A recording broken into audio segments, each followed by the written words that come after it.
राज्यातील मागासवर्गीय विद्यार्थ्यांसाठी एक महत्त्वाचा निर्णय घेण्यात आला आहे। गेल्या 19 वर्षांपासून प्रलंबित असलेल्या शिष्यवृत्तीच्या रकमेत वाढ करण्याचा निर्णय राज्य सरकारने घेतला। सामाजिक न्याय मंत्री संजय शिरसाट यांनी विधान परिषदेत ही घोषणा केली। 2007 नंतर महागाई वाढली असताना शिष्यवृत्ती वाढवण्यात आली नव्हती। ही बाब लक्षात घेऊन सरकारने शिष्यवृत्ती वाढवण्यासंदर्भात प्रक्रिया सुरू केल्याची माहिती संजय शिरसाट यांनी दिली। दरम्यान कोणतीही आर्थिक तरतूद करण्यासाठी वित्त विभागाची मंजुरी आवश्यक असते, त्यामुळे येत्या सोमवारी किंवा मंगळवारी कॅबिनेटच्या बैठकीत तातडीने निर्णय घेण्यात येईल असं आश्वासन संजय शिरसाट यांनी दिला आहे। अनुसूचित जातीच्या विद्यार्थ्यांना सावित्रीबाई फुले शिष्यवृत्ती या योजनेअंतर्गत 5वी ते 7वीच्या मध्ये शिकणाऱ्या विद्यार्थ्यांना आपण किती देतो तर 60 रुपये देतो। हे काहीच नाही, त्याची कल्पना डिपार्टमेंटला आहे, म्हणून आम्ही त्याची जी काही शिफारस केलेली की ते 60 रुपयावरून ते 250 रुपये झाली पाहिजे। आणि इयत्ता 8वी ते 10वी मध्ये शिकणाऱ्या विद्यार्थ्यांना 100 रुपये आहे। आणि हा इतकी तुटपुंजी आपण शिष्यवृत्ती जे देतोय हा तो काळ गेलेला आहे। आताची असलेली सर्व परिस्थिती पाहता त्यांना सुद्धा आपण 400 रुपयाची वाढ करण्याचा आपण प्रस्तावित केलेला आहे। या अधिवेशनाच्या काळामध्येच आम्ही हा प्रस्ताव मंजूर करायचा प्रयत्न करतोय, कारण की असे एखादा जो आर्थिक वाढ जेव्हा करायची असते त्या टायमाला त्याची कॅबिनेटकडे मंजुरी सुद्धा घ्यावी लागते। म्हणून येत्या सोमवारी किंवा मंगळवारी बैठक घेऊन तातडीने याच्यावर निर्णय घेण्यात येईल। नाशिक विभागातील शिक्षण क्षेत्रात मोठा शालार्थ आयडी घोटाळा उघडकीस आला। बनावट कागदपत्रांच्या आधारे 841 शिक्षक आणि शिक्षकेतर कर्मचाऱ्यांचे शालार्थ आयडी तयार करून शासनाची तब्बल 150 कोटींहून अधिक रकमेची फसवणूक करण्यात आली। या प्रकरणी तत्कालीन 3 शिक्षण उपसंचालकांसह 441 जणांविरोधात नाशिक रोड पोलीस ठाण्यात गुन्हा दाखल करण्यात आला। मार्च 2019 ते जून 2025 या कालावधीत हा गैरप्रकार झाल्याचा संशय असून प्रकरणाचा तपास आता नाशिक आर्थिक गुन्हे शाखेकडे वर्ग करण्यात आलेला आहे। अहिल्यानगर जिल्हा परिषदेनं 2026-27 या वर्षासाठी तब्बल 59 कोटी 55 लाख रुपयांचा वार्षिक अंदाजपत्रक जाहीर केलं। जिल्हा परिषदेचं स्वतःचं उत्पन्न आणि प्रत्येक विभागाच्या खर्चाचा मेळ घालणारे अंदाजपत्रक असल्याची माहिती आहे। प्रत्येक विभागाला पुरेल असा निधी देण्याचा प्रयत्न या अंदाजपत्रकात तयार करण्यात आलाय। या वर्षाअखेरपर्यंत जिल्हा परिषदेच्या निवडणुका होण्याचा अंदाज आहे, त्यामुळे या अंदाजपत्रकात आणखी काही बदलही होण्याची शक्यता आहे। 31,481चं अंदाजपत्रक यावर्षी आपण सादर केलेलं आहे आणि सालाबादप्रमाणे याही वर्षी आपण शिल्लकेदार अंदाजपत्रक सादर केलेलं आहे। जी काही आपले उत्पन्नाचे स्रोत आहेत, स्थानिक उपकर असेल, वाढीव उपकर असेल, मुद्रांक शुल्क असेल, सापेक्ष अनुदान असेल किंवा आपल्याला बांधकाम विभाग, आरोग्य विभागाकडून मिळणाऱ्या रकमा असतील, असं एकंदरीत एकूण जवळजवळ 59 कोटीचा आपण अंदाजपत्रक केलेलं आहे। वाशिमच्या मालेगाव पंचायत समितीचा भोंगळ कारभार चव्हाट्यावर आला। मालेगावातील एका लाभार्थी महिलेच्या घरकुलाचे 2 हप्ते रिसोड गावातील महिलेच्या खात्यावर जमा झाले। या महिलेच्या खात्यात तब्बल 85,000 रुपये जमा झाल्यानं पंचायत समिती प्रशासनाची मोठी अडचण निर्माण झाली। हा प्रकार लक्षात येतात पंचायत समितीनं संबंधित महिलेला पत्र देत जमा झालेले पैसे परत करण्याची मागणी केली। पंचायत समितीचं हे पत्र सध्या सोशल मीडियावर व्हायरल होत असून प्रशासनाच्या गलथान कारभारावर प्रश्नचिन्ह उपस्थित केले जात आहे।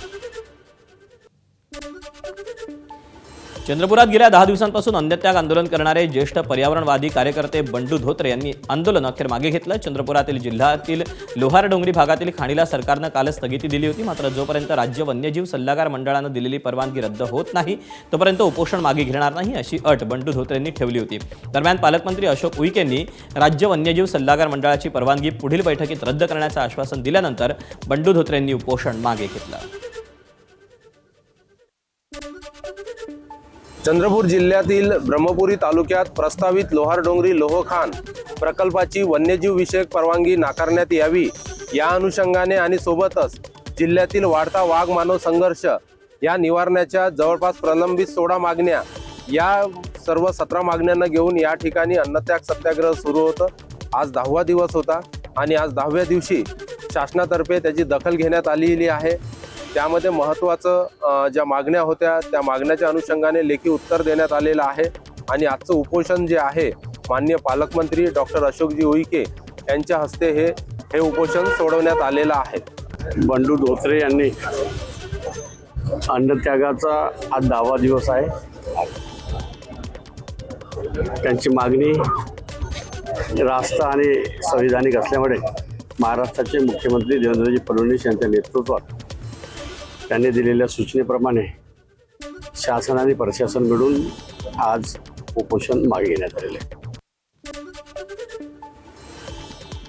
अमेरिका, इस्रायल आणि इराण युद्धाचा फटका संपूर्ण देशाला बसतो. अशातच पुण्यातील सावित्रीबाई फुले पुणे विद्यापीठात स्टुडंट फेडरेशन ऑफ इंडिया संघटनेच्या विद्यार्थ्यांकडून आंदोलन करण्यात आलं. विद्यापीठातील मेसमधील जेवण बेचव असून पोळ्या देखील कच्च्या येत असल्याचा आरोप विद्यार्थ्यांनी केला. त्यामुळे या विषयात कुलगुरूंनी लक्ष घालून विद्यार्थ्यांच्या जेवणाचे प्रश्न सोडवावेत अशी मागणी स्टुडंट फेडरेशन ऑफ इंडियाच्या वतीनं करण्यात आली.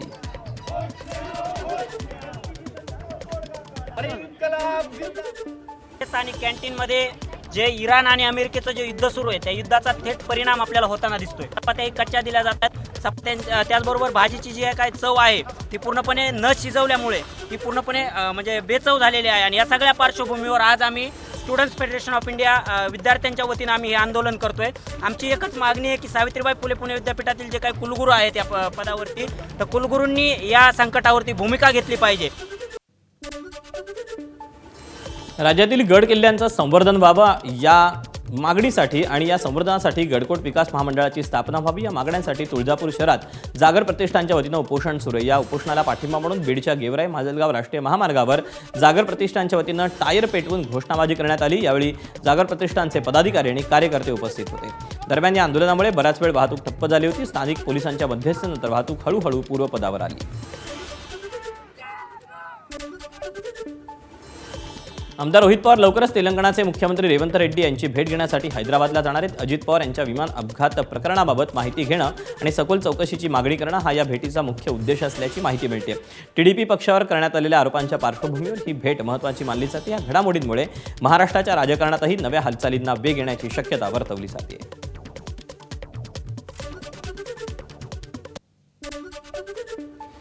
दिवंगत उपमुख्यमंत्री अजित पवार यांच्या बारामतीतील विमान दुर्घटनेला 1.5 महिना पूर्ण झाला. मात्र अद्याप सीआयडीच्या तपासात काहीही उघड झालं नसल्याचा आरोप राष्ट्रवादीचे आमदार अमोल मिटकरी यांनी केला. ब्लॅक बॉक्सचा डेटा सार्वजनिक करण्यासंदर्भात मंत्री मुरलीधर मोहोळ यांनी दिलेला शब्द अजूनही पूर्ण झालेला नाही. या सर्व गोष्टी बाजूला ठेवा आणि अजित पवार यांचा मुंबई विमानतळावरचा शेवटचा सीसीटीव्ही फुटेज तरी द्या अशी मागणी अमोल मिटकरी यांनी केली.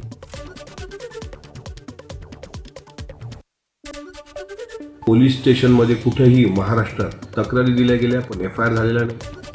अद्यापही ब्लॅक बॉक्सचा डेटा हा सार्वजनिक करण्यासंदर्भात मुरलीधर अण्णा मोहोळ यांनी दिलेला शब्द पूर्ण झालेला नाही. आणि अद्यापही दोन्ही सभागृहामध्ये चर्चासुद्धा झाली नाही. आमचं म्हणणं आहे ह्या सर्व गोष्टी बाजूला ठेवल्या गेल्या तरी चालेल, पण अजितदादा VSR व्हेंचरमध्ये प्रवास करताना ज्यावेळेस घरून निघाले ते देवगिरी ते विमानतळ म्हणजे कलिना गेट नंबर 8 आणि तिथून विमानात बसण्यापर्यंतचा CCTV फुटेज तरी द्या, महाराष्ट्राला कळू द्या. भंडारा जिल्हा सामान्य रुग्णालयातील प्रशिक्षणार्थी तरुणीकडून रुग्णालयात साफसफाई करून घेतल्याचा धक्कादायक व्हिडिओ 2 दिवसांपूर्वी सोशल मीडियावर व्हायरल झाला होता.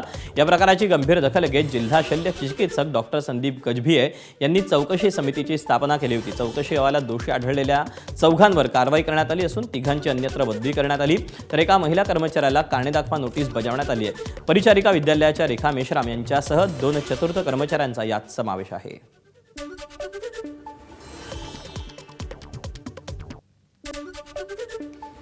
आपण अनेक ठिकाणी वेगवेगळ्या कारणांसाठी हत्तीवरून मिरवणुका निघाल्याचं पाहिलंय, पण सांगलीच्या आटपाडीत पहिल्या IPS झालेल्या सुपुत्राची हत्तीवरून मिरवणूक काढण्यात आली. घरी 18 विश्व दारिद्र्य, वडिलांचं छत्र हरपलेलं असतानाही परिस्थितीला दोष न देता मिटकी गावातील प्रवीण कोळपेनं UPSCमध्ये 584वी रँक मिळवून ऐतिहासिक यश मिळवलं. प्रवीणचं गावकऱ्यांनी अनोखं कौतुक केलं. प्रवीण कोळपेची आमदार गोपीचंद पडळकरांच्या उपस्थितीत हत्तीवरून आटपाडी शहरातून भव्य मिरवणूक काढण्यात आली.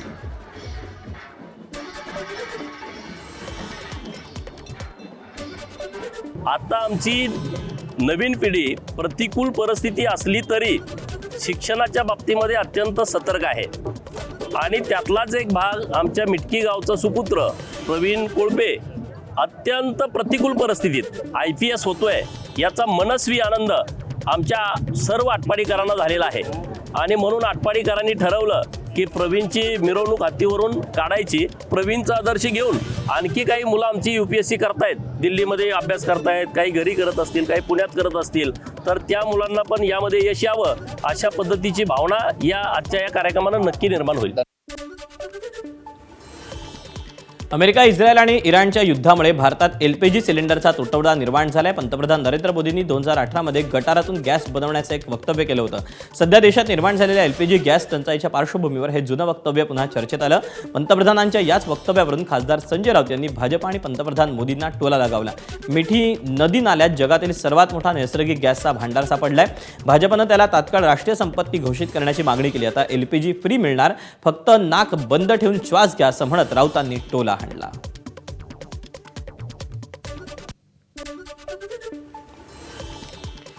मुंबईतील मिठी नदीत जगातला सर्वात मोठा नैसर्गिक वायूचा साठा सापडल्याच्या वावड्या उठवल्या जात आहेत. 25 वर्ष मुंबई महापालिकेच्या सत्तेवर बसलेल्या पेंग्विन सेनेनं मुंबईच्या नद्यांना उघडी गटारं करून सोडलंय.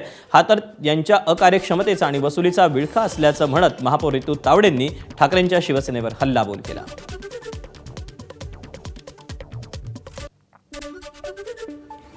राज्य परिवहन महामंडळाच्या कंत्राटी पद्धतीनं भाडेतत्वावर घेतलेल्या इलेक्ट्रिक बस प्रकल्पावर आता प्रश्नचिन्ह निर्माण झालं. या प्रकल्पामुळे एसटीचा तोटा वाढल्याचा आरोप कर्मचारी संघटनेनी केला आणि प्रकल्प रद्द करण्याची मागणी केली. दरम्यान या संपूर्ण प्रकल्पाचा आढावा घेण्यासाठी सोमवारी मुख्य सचिव आणि परिवहन सचिव यांच्या अध्यक्षतेखाली महत्त्वाची बैठक होणार आहे. या बैठकीमध्ये पुढील भूमिका ठरवली जाण्याची शक्यता आहे.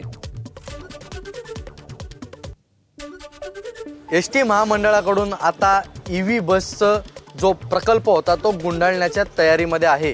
नेमकं काय कारण आहे हे तर जाणून घेऊ, पण या सोमवारी मुख्य सचिवांकडून संपूर्ण या बस संदर्भात एक महत्त्वाची बैठक बोलवण्यात आली आहे. सध्या आपल्यासोबत एसटीचे अभ्यासक श्रीरंग बर्गे आहेत. सर, काय सांगाल, एकंदरीत हा प्रकल्प आता सरकार गुंडाळण्याच्या तयारीमध्ये आहे, नेमकं काय कारण आहे? हा प्रकल्प सरकारला जी अपेक्षा होती की EVच्या गाड्या आल्या पाहिजेत, त्या मोठ्या प्रमाणात आल्या पाहिजे, प्रदूषण कमी केलं पाहिजे, पण ती सरकारच्या अपेक्षा या प्रकल्पातून पूर्ण झालेली नाही, कारण गाड्या आल्याच नाहीत. आता याच्यातून होतंय काय की प्रत्येक किलोमीटर याच्यामध्ये तोटा होतोय 28 ते 30 रुपये, आणि एसटी महामंडळ आर्थिक तोट्याच्या खाईत लोटलं जातं आहे, अशी विदारक परिस्थिती निर्माण झालेली आहे. त्याच्यामुळं म्हणजे आमचं एवढंच म्हणणं आहे किंवा एसटी महामंडळाच्या व्यवस्थापनाचंही तेच म्हणणं आहे किंवा आम्ही कर्मचारी संघटना किंवा एसटीचे वेलविशर म्हणून आमचं एवढंच म्हणणं आहे की याचा जो व्हायबिलिटी गॅप फंडिंग आहे तो सरकारने द्यायला पाहिजे. सोमवारी मुख्य सचिवांनी बैठक बोलवली आहे या संदर्भात, त्या संदर्भात आपण काय सांगाल?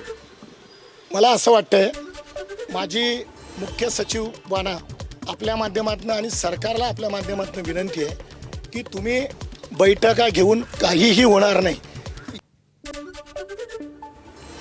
मुंबई गोवा महामार्गावरील माणगाव आणि इंदापूर भागातील वाहतूक कोंडीतून प्रवाशांची लवकर सुटका होण्याची शक्यता आहे. या दोन्ही ठिकाणच्या बायपासचं काम लवकर पूर्ण करण्यासाठी युद्धपातळीवर प्रयत्न सुरू असल्याची माहिती खासदार सुनील तटकरे यांनी दिली. जिल्हाधिकारी कार्यालयात झालेल्या बैठकीत कोकण रेल्वे वरिष्ठ अधिकाऱ्यांची याबाबत चर्चा करण्यात आली. कोकण रेल्वेच्या विद्युत पोलमुळे येणारे अडथळे लवकर दूर केले जाते आणि 1 जूनपर्यंत दोन्ही बायपास वाहतुकीसाठी सुरू होतील अशी माहिती तटकरे यांनी दिली आहे.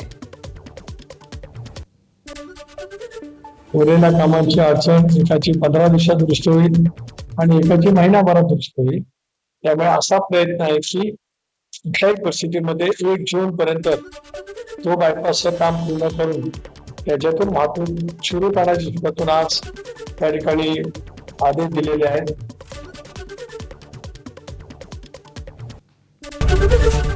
ABP माझा, उघडा डोळे बघा नीट.